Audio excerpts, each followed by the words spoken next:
Synchronicity University has an incredible January 2024 and year of 2024 coming up. And for a very limited time, you can choose your tuition rate as low as just $5 a class for superstar astrologers like Stormy, Grace, Cameron Allen, and so many more. Keep an eye out for our upcoming programs. This is the moment, this is the time to cultivate greater love and wisdom and knowledge and insight to your astrological practice. SynchronicityUniversity.com, links are in the description below.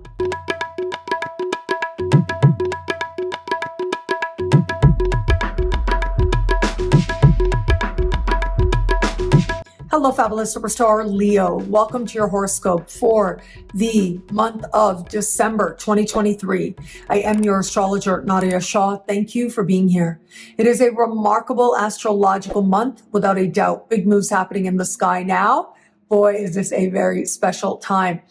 The 12th of the month features this month's new moon. Now, this new moon is taking place in a part of the sky for you that has to do with heart and living a life that you love in every way. Fulfillment, including creative fulfillment, is covered here, as well as fun and play and big kids, you feeling like a big kid, and the children in your life as well. Now, here's the thing. This is an interesting new moon.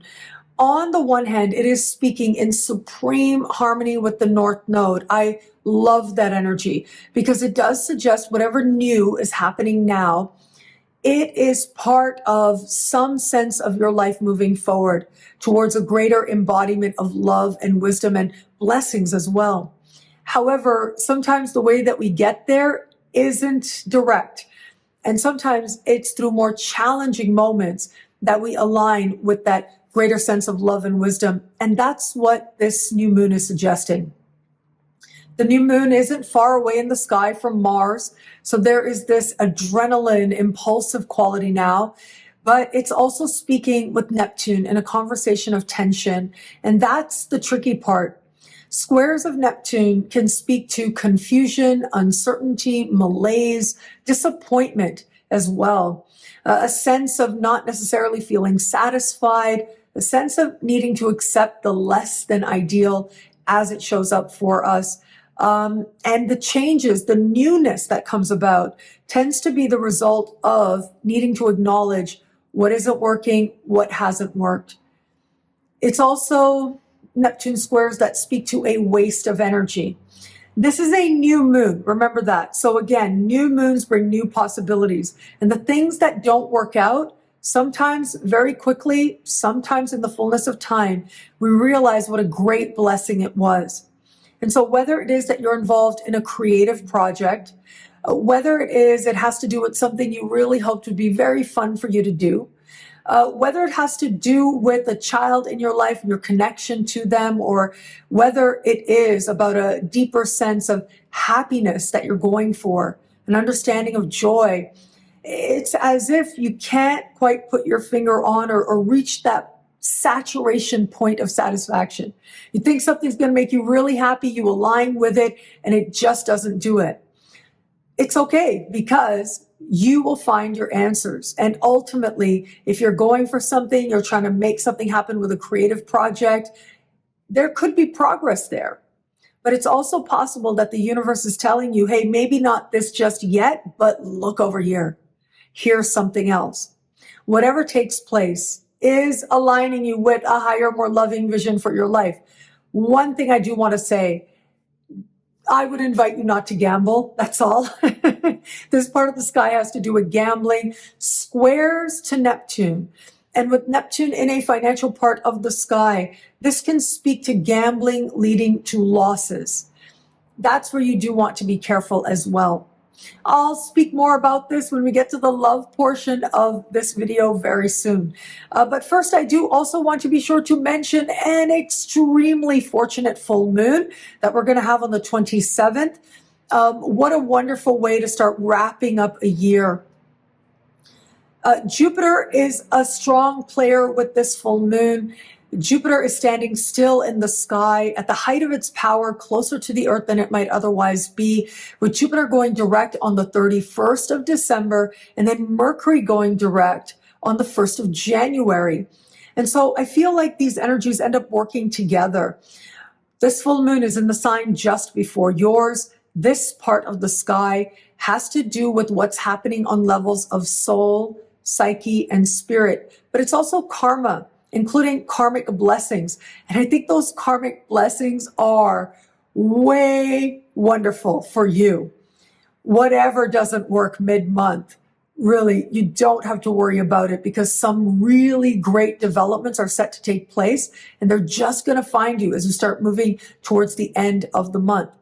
And so part of what makes this full moon so special is the way that it's communicating with other power players.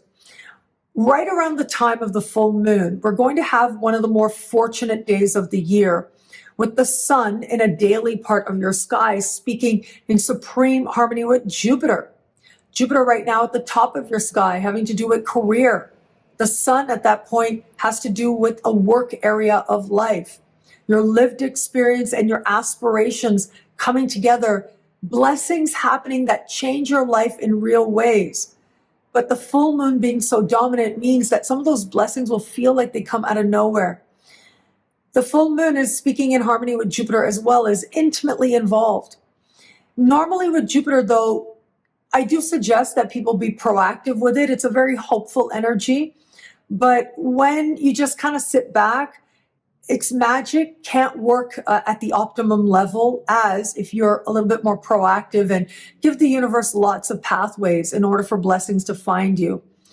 However, that full moon in the sign just before yours is all about the stuff that just shows up. So if you're so inclined, I would look towards your daily life, places you frequent every day, whether that's your workplace and the people who surround you there, your health-related habits. These are all set to get a wonderful healing boost. I would not be surprised if there was some very good health-related news that found you under the light of that full moon. But the full moon is also speaking in supreme harmony with Saturn. Whatever happens at this time, the results are set to last. They have blessings for a long time. There's something very stable about what is changing in a positive way for you now. Now, where it comes to matters of love, I told you we were going to go back to that new moon. That new moon is taking place in a part of the sky for you that has to do with heart, romance, flirtation, and what you need to feel loved are covered here as well. New moons do bring with them new possibilities and new prospects. However, considering how this new moon is aligned, my instinct as I look at this for you is you might not want to trust your first instinct.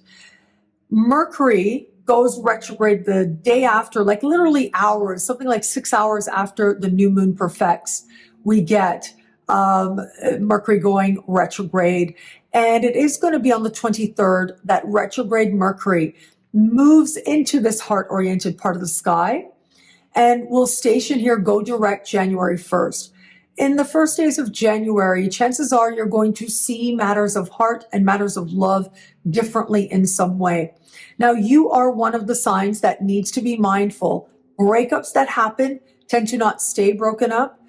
First impressions may not be the right impression. And so pace yourself and be yourself, as I like to say. It is very possible that things end up working way better than you anticipated, especially when you look at what's happening in the middle of December and then where we end up on the other side of the year, of the month even, right?